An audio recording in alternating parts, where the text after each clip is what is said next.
என்ன காசே ஒன்று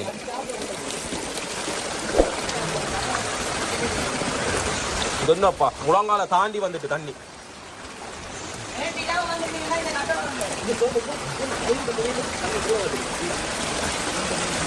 அதைத்தான் இதுக்கானப்பா தண்ணி கூட அதுக்காகவே இந்த சாகுறதா ஏனப்பா எலாப்பறீங்க இதே மாதிரி அறியலான இதங்க இருக்கு இந்த வீட்டை பயணம் பூட்டை போட்டுட்டு வீட்டை விட்டே ஓடிட்டீங்க வெள்ளத்தால பாதிக்கப்பட்ட வீடுகள்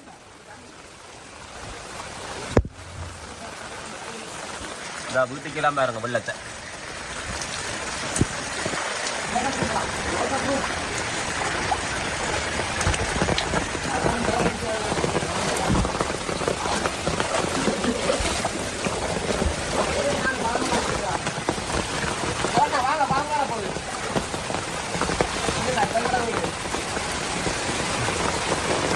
போ தண்ணி கூட கொண்டு வாங்க போ தண்ணி